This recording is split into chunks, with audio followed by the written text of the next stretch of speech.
Hi friends, అందరికీ నమస్కారం. ఈ రోజు కథ నీ ప్రేమ కోరి ఎపిసోడ్ నెంబర్ 5. ఈ స్టోరీ మీకు నచ్చితే తప్పకుండా లైక్ చేసి మన ఛానల్ని సబ్స్క్రైబ్ చేయండి. ఇక స్టోరీలోకి వెళ్దాం. టైం అవటంతో అక్షయ్ లోపలికి వెళ్తాడు. ఈ ప్రాజెక్ట్ కంప్లీట్ చేయడానికి రాత్రి పగలు తేడా లేకుండా కష్టపడింది నేను కాదు, నా కంపెనీ ఎంప్లాయీస్ అందరూ. వాళ్ళని లీడ్ చేసింది మిస్టర్ అక్షయ్ వర్మ. సో ఈ ప్రాజెక్ట్ కూడా అతనే ప్రజెంట్ చేస్తాడు అని చెప్తారు శ్రీకాంత్ గారు.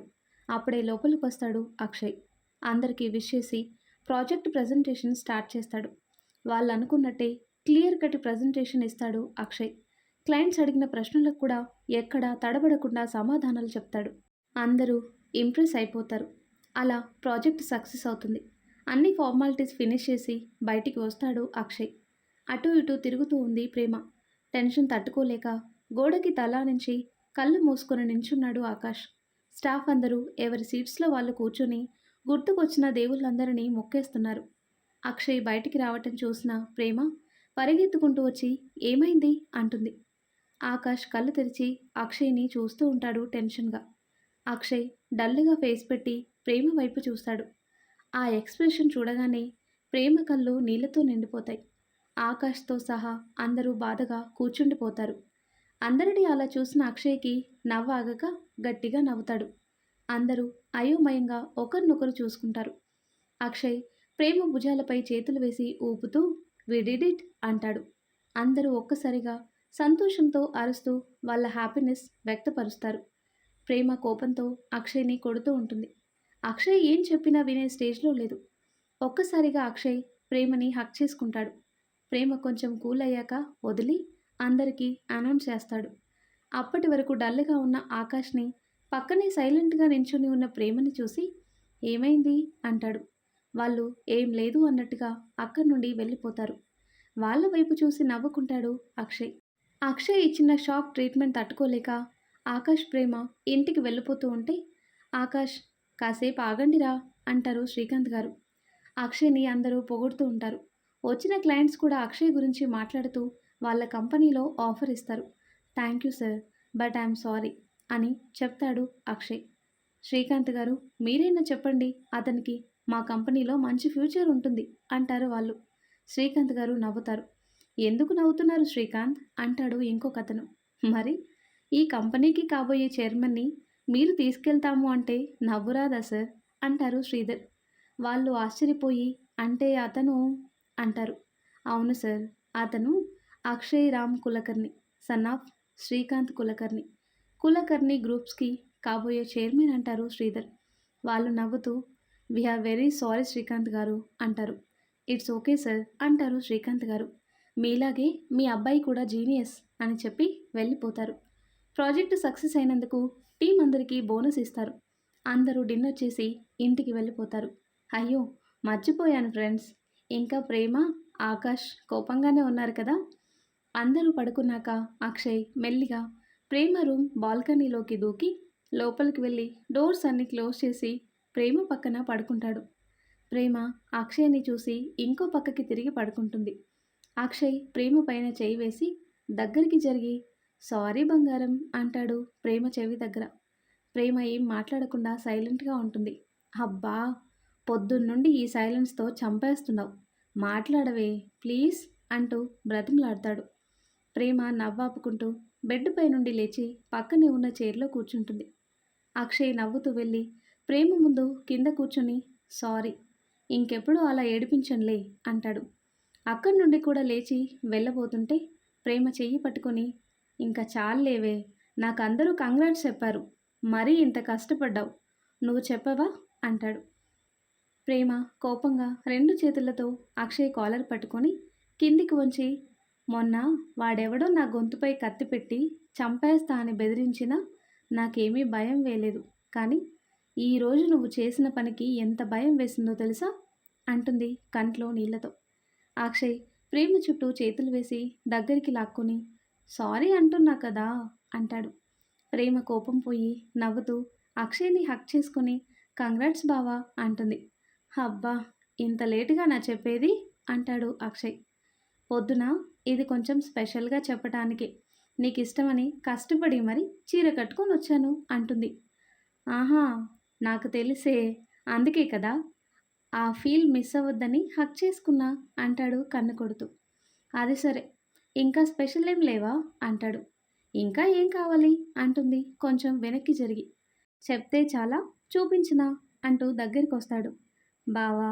ఏంటి దగ్గరికొస్తున్నావు? అంటుంది వెనక్కి వెళ్తూ. ప్రేమ నడుము చుట్టూ చేతులు వేసి దగ్గరికి లాక్కొని, మనం దగ్గర దగ్గర 2 ఇయర్స్ నుండి లవ్‌లో ఉన్నాం. ఏ రోజైనా ఒక్క ముద్దిచ్చావా? అంటాడు ప్రేమని ఇంకా గట్టిగా చేతులతో బిగిస్తూ. ఆహా! మనం కొట్టుకోవటానికే మనకి టైం సరిపోవట్లేదు. ఇంకా రొమాన్స్ ఎక్స్‌పెక్ట్ చేస్తున్నావా? అంటుంది ప్రేమ. ఎవ్వరికీ తెలియకుండా ఉండటానికి ఎంత కష్టపడుతున్నానో తెలుసా? ఇంట్లో వాళ్ళకి, ఫ్రెండ్స్‌కి, ఆఖరికి మన రీడర్స్ కూడా చెప్పలేదు. ఎవరి కోసం? నీకోసమే కదా! ఎవరికీ తెలియదు అని నువ్వే చెప్పావనే కదా! ఇంత కష్టపడి యాక్ట్ చేస్తున్నా అందరి దగ్గర అంటాడు అక్షయ్. నువ్వెన్నైనా చెప్పు. ముద్దులు లాంటివి మాత్రం పెళ్లి తర్వాతనే అంటుంది ప్రేమ. నువ్వు పెళ్లి తర్వాతివ్వు. నేనిప్పుడే స్టార్ట్ చేస్తా అంటూ ప్రేమ నుదుటిపై ముద్దు పెట్టి, ఇది నువ్వు నన్ను సపోర్ట్ చేసినందుకు. ఒక బుగ్గపై ముద్దు పెట్టి, ఇది నువ్వు నా కోసం కష్టపడ్డందుకు. ఇంకో బుగ్గపై ముద్దు పెట్టి, నన్ను గెలిపించినందుకు అంటూ 2 చేతుల్లోకి ప్రేమ ముఖాన్ని పట్టుకొని, ఇది అన్నింటికంటే మించి నువ్వు నన్ను ప్రేమిస్తున్నందుకు అంటూ పెదాలని బంధిస్తాడు. అలా ఎంతసేపు వారి తొలిముద్దుని ఆస్వాదించారో కూడా తెలీదు. కొద్దిసేపటికి ప్రేమకి ఊపిరి తీసుకోవటం ఇబ్బందిగా ఉంది అని అర్థం చేసుకుని మెల్లిగా వదిలాడు అక్షయ్. అక్షయ్‌కి దూరంగా జరిగి ఆయాసంగా ఊపిరి తీసుకుంటున్న ప్రేమని దగ్గరికి జరిగి మళ్ళీ పెదాలందుకుంటాడు అక్షయ్. చాలా కష్టంగా అక్షయ్‌ని విడిపించుకుంటుంది ప్రేమ. ప్రేమని హగ్ చేసుకొని థాంక్స్ బంగారం అంటాడు. ఎందుకు అన్నట్టు చూస్తుంది అక్షయ్‌ని. బెడ్ పైన కూర్చొని ప్రేమని తన పైన కూర్చోబెట్టుకొని కొన్నింటికి రీజన్స్ ఉండవు అంటాడు. అలా చాలాసేపు మాట్లాడుకొని లేటైంది. ఇక పడుకో, రేపు బయటికి వెళ్దాం అంటాడు అక్షయ్. సరే అని డోర్ ఓపెన్ చేసి ఎవరూ లేరు అని కన్ఫర్మ్ చేసుకుని అక్షయ్‌ని బయటికి పంపించి వెళ్ళి నిద్రపోతుంది. అక్షయ్ కూడా తన రూమ్‌కి వెళ్ళి పడుకుంటాడు. ఆ తర్వాత కట్ చేస్తే తర్వాతి రోజు అక్షయ్ ఆకాష్‌ని కూడా కూల్ చేసి బయటికి వెళ్దామని చెప్తాడు. నాకు పనుందిరా. రిటర్న్‌లో మీరిద్దరూ గొడవ పడకుండా ఇంటికొస్తామంటే నేనొస్తాను అంటాడు. నాకు కాదు, దానికి చెప్పు అంటాడు అక్షయ్. నాకేం పనిలేక నీతో గొడవ పడతానా? అంటూ అక్షయ్ మీదికి లేస్తుంది ప్రేమ. ఇదిగో ఇక్కడే స్టార్ట్ చేశారు. నేను రానురా మీతో అంటాడు ఆకాష్. సరేలే, నేను సైలెంట్‌గా ఉంటాను అంటుంది ప్రేమ. నేను కూడా ఏం అననులేరా, పద అంటాడు అక్షయ్. ముగ్గురు కలిసి లంచ్‌కి వెళ్ళి అక్కడి నుండి షాపింగ్‌కి వెళ్తారు. ఆకాష్‌కి వాళ్ళ ఫ్రెండ్ అజయ్ కాల్ చేయటంతో, రేయ్ నా ఫ్రెండ్స్ వెయిటింగ్, నేను వెళ్తున్నాను అని చెప్పి వెళ్ళిపోతాడు. ఆకాష్ వెళ్ళగానే ప్రేమ అక్షయ్ చెయ్యి పట్టుకొని షాపింగ్ చేస్తూ ఉంటుంది. అలా షాపింగ్ అయిపోయి బిల్ పే చేసి మూవీకి వెళ్తారు. ఇంకా టైం ఉండటంతో మాల్ మొత్తం తిరుగుతూ ఉన్నారు. అక్షయ్‌కి కాల్ రావటంతో మాట్లాడకు అని నోటిపై వేలు వేసి చూపిస్తూ కాల్ లిఫ్ట్ చేసి, చెప్పరా దీపక్ అంటాడు. ఎక్కడున్నావు బావా అంటాడు దీపక్. ఇంట్లో ఉన్నాను అంటాడు అక్షయ్. మీ ఇల్లు ఫలానా మాల్‌కి ఎప్పుడు షిఫ్ట్ చేశార్రా అంటాడు. ఆ మాట ఫోన్లో కాకుండా పక్క నుండి వినిపించటంతో పక్కకి చూస్తాడు అక్షయ్. బావా అంటూ అక్షయ్ చూసే వైపుకు చూసి అక్షయ్ వెనుక దాక్కుంటుంది ప్రేమ. చూసేశాను ప్రేమ అని దీపక్ అనటంతో ముందుకు వచ్చి ఒక నవ్వు నవ్వి హాయ్ అంటుంది. బా ఏంట్రా ఇది అంటాడు దీపక్ అక్షయ్ వైపు చూస్తూ. అది తను నా మరదలురా, మావయ్య కూతురు అని చెప్తాడు అక్షయ్. మరి కాలేజ్లో అస్సలు పరిచయం లేనట్టున్నారు కదరా అంటాడు దీపక్. ఇంకా అలాగే వదిలేస్తే పిచ్చివాడైపోతాడని ఇద్దరు నవ్వుకుంటూ మొత్తం స్టోరీ చెప్పేస్తారు దీపక్కి. పాపం చెల్లెమ్మ, నీ మీద చాలా హోప్స్ ఉన్నాయి. మన కాలేజ్లో అందరి ఆశల మీద నీళ్లు పోసేసావు కదా అంటాడు దీపక్. ప్రేమ నవ్వుతూ, అవన్నీ మనకెందుకన్నయ్యా అంటూ మూవీ టైం వరకు పిచ్చాపాటి పెట్టేసి దీపక్కి బాయ్ చెప్పేసి వెళ్ళిపోతారు. బావా, దీపక్ అన్నయ్య ఎవరికైనా చెప్తాడా అంటుంది ప్రేమ. అలా చెప్పేవాడైతే నేను చెప్పను కదా వాడికి అని చెప్పి మూవీ చూసి ఇంటికి వెళ్ళిపోతారు. అలా వాళ్ళ హాలిడేస్ కూడా అయిపోతున్నాయి అనగా ఇంటికి వెళ్ళిపోయింది ప్రేమ. కాలేజ్ స్టార్ట్ అయింది. ముందే ప్లాన్ చేసుకున్నట్టు అక్షయ్ మాస్టర్స్ చేయడానికి అదే కాలేజ్లో జాయిన్ అవుతాడు. దీపక్ ఆస్ట్రేలియా వెళ్ళిపోతాడు. కొంతమంది జాబ్ చేసుకుంటారు. నితిన్, రాకేష్ కూడా అక్కడే జాయిన్ అవుతారు. ఎప్పటిలాగే ఆకాష్ డ్రాప్ చేయటం, కాలేజ్లో అక్షయ్ ఉండటంతో రోజులన్నీ నార్మల్గా సాగిపోతున్నాయి. తార కూడా ప్రేమతో ముందున్నంత పంతంగా ఉండట్లేదు. అక్షయ్ని చూస్తూ రోజులు గడిపేస్తుంది తార. ఎప్పటిలాగా ప్రేమ చేసే అల్లరి పనులు, ప్రియా తిట్టే తిట్లు. ఇంతలోనే జూనియర్స్ కూడా వచ్చేస్తారు. సీనియర్స్ని ఒక ఆట ఆడుకుంది. ఇక జూనియర్స్ని వదులుతుందా ప్రేమ? చిన్ని చిన్ని ర్యాగింగ్స్ చేస్తూ వాళ్ళతో కూడా మంచిగా ఉంటూ బుట్టలో వేసుకుంది. అందులోనూ కాలేజ్ టాపర్ కదా, కొంచెం క్రేజ్ ఎక్కువే. అన్నీ సాఫీగా సాగిపోతే జీవితం అవ్వదు కదా. ఒకరోజు క్లాస్లో ఉండగా అక్షయ్ వచ్చి ప్రేమని ప్రిన్సిపల్ పిలుస్తున్నారు అని ప్రేమని తీసుకుని బయటికి వెళ్ళిపోతాడు. ఇదేంటి, అక్షయ్ ప్రేమని ఇలా తీసుకెళ్తున్నాడు అని వెనక్కి ప్రియా, తార కూడా వెళ్తారు. అక్షయ్ కారులో కూర్చోబెట్టుకొని ఫాస్ట్గా కార్ డ్రైవ్ చేస్తూ వెళ్ళిపోతాడు. ఎంత స్పీడ్గా వెళ్ళినా తార వాళ్ళు అక్షయ్ వాళ్ళని మిస్ అవుతారు. అక్షయ్, ప్రేమ హాస్పిటల్కి వెళ్ళేసరికి శ్రీలత, శ్రీకాంత్, ఆకాష్ హాస్పిటల్లో ఉంటారు.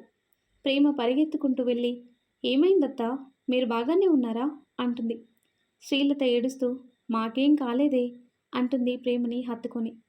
ప్రేమ ఓదారుస్తూ, అత్త ఏడవకు, ఏమైందో చెప్పు అంటూ శ్రీకాంత్ గారి వైపు చూసి, మావయ్య మీరైనా చెప్పండి ఏమైంది అంటుంది. ఎవరూ ఏమీ చెప్పకపోయేసరికి ఆకాష్ వైపు చూస్తుంది. నేను చెప్పలేను అన్నట్టు ఆకాష్ కళ్ళ నిండా నీళ్లతో తల అడ్డంగా ఊపుతాడు. అక్షయ్ ప్రేమను నడిపించుకుంటూ ఐసీయూ వైపు తీసుకెళ్తాడు. అక్కడున్న దేవకి శ్రీధర్ని చూసి కుప్ప కూలిపోతుంది.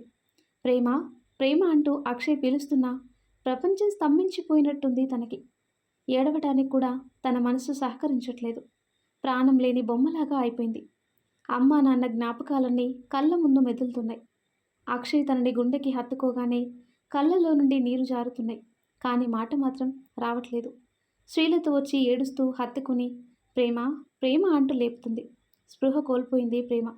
అక్షయ్ తనని ఎత్తుకుని వెళ్ళి బెడ్పై పడుకోబెట్టగానే ఆకాష్ డాక్టర్ని పిలుచుకొని వస్తాడు. డాక్టర్ వచ్చి చూసి, తను పేరెంట్స్ని అలా చూసి షాక్లో ఉంది, ఇంజెక్షన్ చేస్తాను, కాసేపు పడుకోనివ్వండి అంటుంది. పోలీసులు వచ్చి శ్రీకాంత్ గారి దగ్గర స్టేట్మెంట్ తీసుకుంటూ ఉంటారు. ఎవరి మీదైనా అనుమానం ఉందా అని అడుగుతారు పోలీస్. లేదు అని చెప్తాడు అక్షయ్ సీరియస్గా. అందరూ అక్షయ్ని చూసేసరికి, మాకెవరిపైన అనుమానం లేదు, మీరు వెళ్ళొచ్చు అంటాడు.